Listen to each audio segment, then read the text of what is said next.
The betrayal inside Ash Crown crowned the wrong ruler before the king fell. The first useful detail in Ash Crown. Heir betrayed, throne conquered is not the crown on the throne. It is the burn decree under the crown, pressed flat by royal gold and wet ash. The chronicler touches the page and sees victory arriving too late. The throne room does not look conquered. Rain falls through the roof and turns the ash to paste. The chronicler kneels by the dais and slides the burned decree out from under the crown. A kitchen boy holds the lamp close enough to see the seal soften. The oath court smells of lamp oil and iron. The crown princess presses her thumb below the rival heir's name, and the old judge tries to sand the wet ink. He stops when the blood in it darkens. Nobody at the table looks at the door.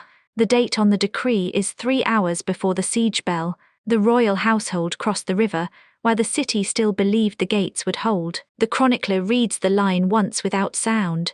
The boy hears his own stomach answer before any judge does.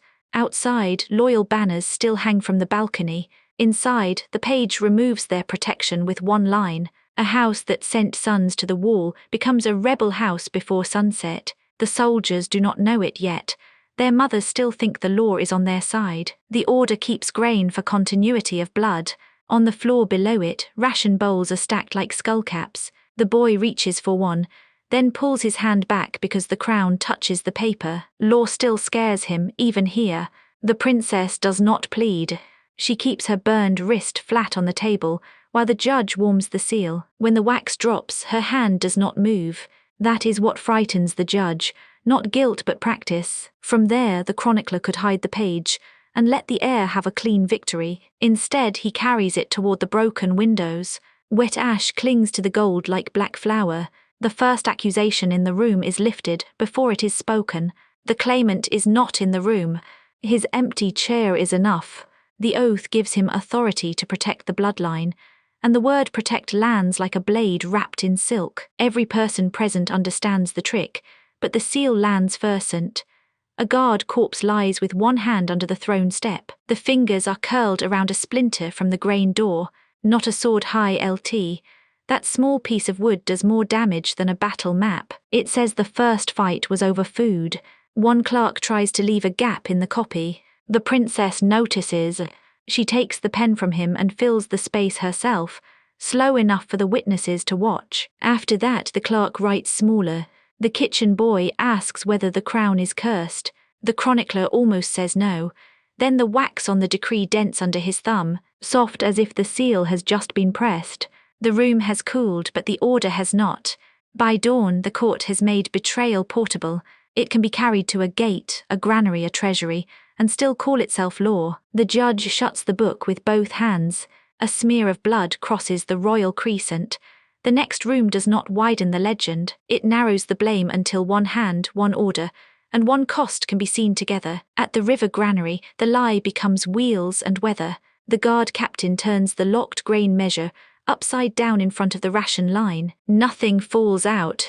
Behind him, royal wagons leave through the back gate with canvas tied over the sacks. The counting room is warmer than the street. The treasury clerk weighs 3 clipped coins beside a list of unpaid soldiers. A wounded messenger leans on the table and bleeds onto the payroll he came to collect. The clerk moves the silver anyway. A lower ward mother sets her bowl on the stones. Barley dust blows past it and sticks to her sleeves. She watches the captain read the princess's order twice. On the second reading, he lowers his spear and stops looking at the crowd. The private coffer is marked for the claimant in a hand nobody bothers to disguise. That is the arrogance of a dying court. It does not hide theft. It files theft before the victim reaches the counter. The messenger watches the lock turn. The city is not starving because the grain is gone. It is starving because the grain has been assigned a better class of body. The royal wagons cross the wet yard one at a time. Each wheel leaves a pale stripe where flour spills through the CMS. Outside, the wall guard is sent back with empty purses and split boots. One man stares at the closed treasury door. Another sits on the curb and pulls a nail out of his soul. Neither of them knows their pay has already crossed the river. A boy runs beside the last wagon until a soldier hits him with the spear shaft. The bowl in his hand cracks, but he keeps both halves. The captain sees that and turns away. Obedience is easier when it can look busy. The clerk's mistake is mercy. He leaves the scale pan unwashed. Blood gathers in the grooves around the coin dust, dark and exact. When the chronicler finds it later, the stain has dried into the shape of a small crown. The granary doors close before the bells begin. That order matters more than any confession later. It shows the crown choosing what must live first, bloodline before district, seal before mouth, escape before bread. Money changes sides before the army does. That is why the wall falls quietly at first and orders can shout. But hunger negotiates faster. A soldier who has not been paid will still fight. His captain cannot keep him standing forever. When the chronicler reaches the yard days later, the ration bowls are still there. Rainwater has filled them. A rat drinks from the largest one and leaves little feet in the flour decent. The crown did not need monsters. It had schedules. The treasury door has 3 locks. The clerk uses only one. He is not afraid of thieves anymore. The thieves have keys, titles, and a receipt. The western gate opens without a trumpet. The gate lieutenant fits both halves of the split key into the winch box, while the young archer keeps his bow drawn. Chain grease smokes on the lieutenant's hands. The city bells are still silent. The bridge chapel keeps the children behind the altar screen. The absent prince crosses out 3 names on the hostage list and writes their fathers' names instead. The priest says nothing. Candle wax runs over the scratched letters. The archer sees the princess's seal before he sees the enemy. By contrast, that is the wound he never recovers from. He lowers the bow because the order is real. The portcullis rises, and the royal banner hangs above the breach like a witness refusing to blink. It looks like mercy for almost one breath. Then the message leaves the chapel. 3 fathers open 3 roads before nightfall, because their children are still alive. The claimant has learned that kindness can be sharpened. The first soldiers through the gate do not run. They walk because someone has promised them the street will be open. Their boots splash through gutter water and spilled barley. One of them touches the banner pole for luck. The priest turns the altar cloth over to hide the ink that bled through. It does not help. The names appear backward, faint and red, where the cup should stand. He serves no wine that evening. A woman on the wall throws a roof tile at the lieutenant. It misses and breaks against the winch. He flinches harder at the sound than at the accusation. Then he keeps turning the wheel. A child asks whether she can go home. Nobody answers quickly enough. That pause is the entire kingdom in miniature. People waiting for a clean word from mouths already purchased. The breach is legal before it is military. Under pressure, that is the part the surviving houses cannot forgive. An enemy can be hated cleanly. An order with the right seal has to be remembered inside the family. The absent prince does not look cruel in the chapel. Past midnight, that is why the page is hard to bear. He speaks softly. He saves children. He uses the saving as a hinge for surrender. Across the margin, when the gate finally stops moving, the archer still has an arrow on the string. He never looses it. Nearer the source, the chronicler writes that detail down because shame sometimes looks like discipline from far away. By morning, roads open without siege engines. The chapel bell rings for prayer, and for capitulation with the same bronze mouth. The sound carries across the river, sweet enough to be obscene. On the burned stair, the princess wraps a torn banner strip around her ricent.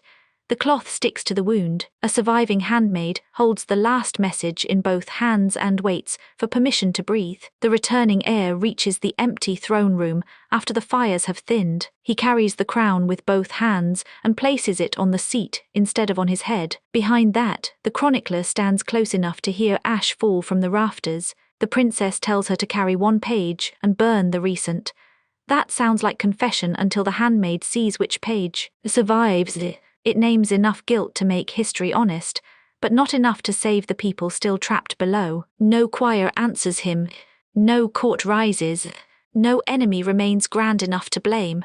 The room offers only the decree, the oath book, the grain order, the payroll, the key, the hostage list, and the handmaid's page. Sparks crawl up the wall beside them. Quietly, the princess watches the sparks instead of the handmaid. Red thread melts into the skin of her palm. She has the look of someone arranging a room she will never leave. The heir asks for the names to be read again. Halfway through, he sits on the steps below the throne. That is the only human thing he does. A ruler would stand. A survivor sits because his knees have understood before his title does. The handmaid hides the message in her hair. She walks through smoke with her chin down while soldiers shout for water. Nobody searches her because everyone is watching the princess. Power is useful even when it is dying. The crown has not been loosened. That is the horror. It arrives intact after the food. Pay, gates, roads, children, witnesses, and mercy have all been spent to preserve it. The symbol survived because the state was used as kindling. This is where the story becomes ugly. The princess tells the truth only after truth has lost its power to rescue anyone. Her honesty is not redemption. It is another locked door with better handwriting. The chronicler writes the last line slowly. Victory is real. The heir can punish bodies, reverse decrees, and hang banners over the breach. None of it puts bread back in the bowls or blood back in the boys at the wall. At the foot of the stair, the handmaid passes a child carrying an empty bowl. She almost gives him the page. Then a beam falls behind them, and fear does what loyalty could not. As she keeps walking, the heir leaves the crown where it is. For the first time, the throne looks less like a prize than a debt collector. The room does not ask whether he can rule. It asks what rule means after this much obedience. The crown reaches the throne at last. No choir answers it. The heir leaves it on the seat and asks for the names to be read again. The chronicler reads until the room understands the final cruelty. The victory is real, and that is why it cannot comfort anyone. Amidst an ash storm, the new ruler ascends the throne under a blood-stained sky, crowned with the weight of betrayal and sacrifice. Then the ash ledger closed, and the empty throne recorded one more heir as paid. The princess presses her thumb below the claimant's name, and the judge tries to sand the wet ink. The lieutenant fits both halves of the split key into the winch box, while the archer keeps his bow drawn. On the burned stair, the burned princess wraps a torn banner strip around her ricent. A handmaid holds the last message in both hands and waits for permission to breathe. The heir reaches the empty throne room after the fires have thinned. The chronicler stands close enough to hear ash fall from the rafters. The private coffer is marked for the pretender in a hand nobody bothers to disguise. That is the wound he never recovers from. The rival claimant has learned that kindness can be sharpened. The last room does not say the heir failed to win. It says the heir reached the throne after the kingdom had already spent itself buying that victory. The crown costs more than victory. It costs the realm that made victory worth naming. At dawn, the bread queue reaches the palace bridge. Nobody in the queue chants for justice. They count children, count loaves, and count the guards who will not meet their eyes. The heir can hear the city breathing through the broken windows. That sound does more damage than any accusation. The first punishment is small. A treasury clerk is brought forward with ink on his thumb and blood on one sleeve. He does not deny the ledger. He only asks whether the soldiers were supposed to eat loyalty. The question lands badly because everyone in the hall knows the answer. A captain from the western wall kneels with his helmet under one arm. The helmet is split where a stone hit it during the breach. He says the gate opened legally. He says that is why his men hesitated. No one in the throne room wants a legal wound, because a legal wound has a signature. The hostage list is read after the payroll. 3 fathers are named. 2 are dead. 1 is alive and standing in the room with his hands folded so tightly the knuckles have gone white. When his child's name is spoken, he does not look at the heir. He looks at the crown. By midday, the old judge asks for a clean charge. Treason would be easy. Theft would be easy. Murder would be easy. The problem is that the realm was not murdered in one room. It was moved piece by piece through rooms that all kept records. The heir walks the granary yard before sunset. Rain has softened the flour dust into paste. A child has drawn a crown in it with one finger, then crossed it out. The heir kneels beside the mark and does not touch it. Some evidence should not be repaired by royal hands. That night, the surviving handmaid returns the burned page. She carried it through smoke, hair, river mud, and 2 searches. The page is not enough to save anyone. It is enough to stop the court from pretending ignorance was a shelter. Her hands shake only after she lets it go. When the bells ring, nobody knows whether they mark mourning or succession. The sound moves over empty stalls, unpaid barracks, and houses with doors left open for people who will not return. The heir listens until the bells stop. Then he orders the crown left on the throne, where Det can find it. The regent's chair is carried out licent. It leaves 4 clean squares on the floor where Ash cannot settle. A servant points at the marks, then lowers his hand as if pointing has become dangerous. The heir sees it anyway. Even the furniture kept better account than the court.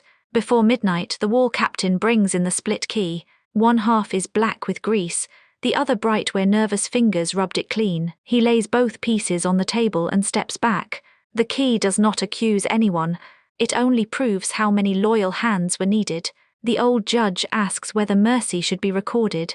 The heir looks toward the chapel doors and says mercy is already in the hostage license.